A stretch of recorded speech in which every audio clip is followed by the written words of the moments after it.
এই শান্তিটা গেল কোথায়? কোথায় আছে এই শান্তিটা? যে শান্তির তালাচে প্রত্যেকটা পুরুষ নারী তৃষ্ণার্ত নয়নে তাকিয়ে আছে। এই শান্তিটা কোথায়? শান্তি কোথায়? শান্তি কোথায়? রব ডাক দিয়ে বলে, বান্দা পেরেশান কেন তুমি? বান্দা বলে, মওলা শান্তি নাই। খাওয়াই যারে সেই পরে বদনাম করে, যাকে গর্ত থেকে তুলি সেই উল্টাই গর্তে ফেলে, যারে চাদর দিয়ে ঢেকে রেখেছি সে আমার কম্বল টান মারে। মওলা আমি যাকে বুকে টেনেছি সে পিছনে ছুরি মারার জন্য প্রস্তুত হয়ে আছে। এমনকি যাদের জন্য দিন রাত কেটেছি, এক সময় সে আপন জনেরাই, বউটা, স্বামীটা, সন্তানটাই চোখ পল্টি মারে, আমাকে আর চিনতে পারে না। যতদিন দিতে পেরেছি আমার চাইতে ভালো আর কেউ নাই। আজকে আমি 3 মাস অসুস্থ হয়ে আছি, আমার ছেলে আমাকে বর মনে করছে, আমার স্বামী আমাকে বর মনে করছে, আমার বউ আমাকে বর মনে করছে। বউ বলে, আল্লাহ আমি আজকে 30টা বছর দিন রাত পরিশ্রম করে রান্না করে খাওয়াইছি, আজকে 2টা মাস আমি অসুস্থ, বেড রেস্ট ডাক্তার বলার কারণে। আজকে সবাই কানে কানে শোনা যাচ্ছে, মুখে মুখে শোনা যাচ্ছে আমার স্বামীকে নাকি বিয়ে আরেকটা করালে ভালো হবে, আমাকে স্বামীকে নাকি বিয়ে আরেকটা করালে ভালো হবে। তার মানে কি আমি 30টা বছর বউ ছিলাম না, কাজের মেয়ে ছিলাম? আমারও তো একটা প্রশ্ন থেকে যায়, আমার অবদানটা কোথায়? প্রত্যেকটা জনের চেহারার মধ্যে হাসি আছে, কিন্তু মনের হাসিটা নাই। এবার বান্দা বলে, মওলা শান্তি দাও, শান্তি দাও, শান্তি দাও। রব বলে যে শান্তি তোমরা তালাশ করছো, আমি রবের দরবার ছাড়া ওই শান্তি আর কোথাও পাবা না, আর কোথাও পাবা না। ওই প্রশান্তির দেখা তুমি কাশিম কালো পাবা না।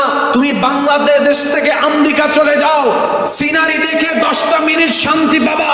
কক্সবাজারে গিয়ে ঢেউয়ের মধ্যে গেলে কিছুক্ষণ তুমি আনন্দ করবা, 10 দিন পরে সেই কক্সবাজার তোমার কাছে বোরিং লাগা শুরু হয়ে যাবে, সে সিডনি তোমার কাছে বোরিং লাগা শুরু হয়ে যাবে, মালদ্বীপ তোমার কাছে বোরিং লাগা শুরু হয়ে যাবে। কারণ বারবার দেখতে একটা জিনিস ভালো লাগে না। এই শান্তি তুমি কোথাও পাবা না যেটা তুমি খুঁজছো। বান্দা বলে, মওলা দাও না, কোথায় পাবো? রব বলে যে একটা শর্ত পূরণ করো, তোমাকে আমি সেই শান্তি দান করব। সুবহানাল্লাহ। তুমি একটা শর্ত পূরণ করো, আমি তোমাকে সেই শান্তির সাগরে ভাসিয়ে দিব। তুমি একটা শর্ত পূরণ করো, মাথার উপর ছাদ না থাকলেও বান্দা তোর মনে শান্তি থাকবেই থাকবে। সুবহানাল্লাহ।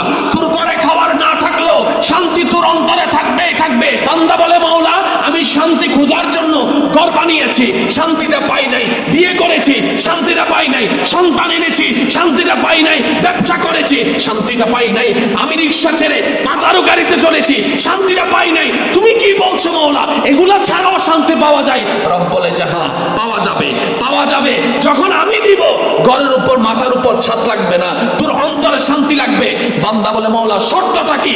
রব বলে, হুয়াল্লাযী আনজালাস সাকিনাতা ফি কুলুবিল মুমিনিন। বান্দারে তুই মনে ভিতরে বাহিরে মুমিন হয়ে যা, আমি আল্লাহ শান্তি নাজিল করে দেব।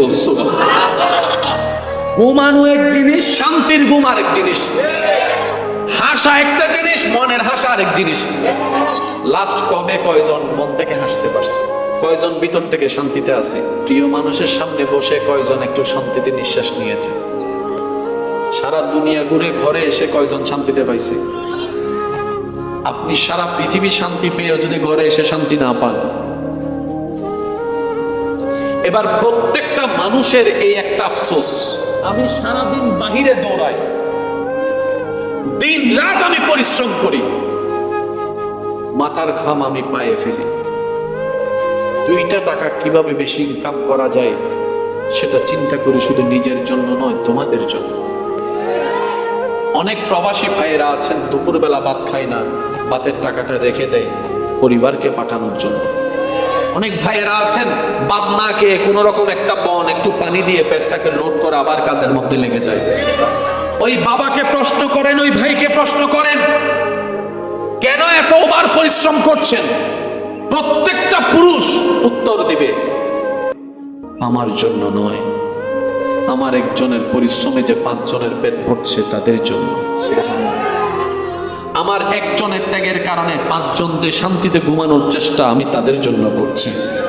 আমি একজন রোদে শুকাই, বৃষ্টিতে ভিজি, এই কারণে যাতে 5 জনের মাথার উপর একটা ছাদ দিতে পারি, শক্ত ছাদ। আমি একজন পরিশ্রম করি, আমার শরীর, আমিও তো একটা মানুষ, আমারও তো শরীরের একটা রথের পাওয়ার আছে, একটা লিমিটেশন আছে। 3 বস্তার উপর তো 4 বস্তা আমি আলগাতে পারি না। কিন্তু মহাজন বলেছে যে যত বস্তা নিয়ে যেতে পারবে তার ইনকামও তত বেশি। ওই দিন থেকে আমি 3-এর জায়গায় 4 নেওয়া শুরু করেছি। ওই লোডটা আমার কাঁধে হয়ে, কোমর হয়ে, পায়ে পড়তেছে। আমি জানি আমার ডিউ কমে যাবে, তারপর আমি সব ত্যাগ দিচ্ছি শুধু পরিবারের মুখে একটু হাসি ফোটানোর জন্য।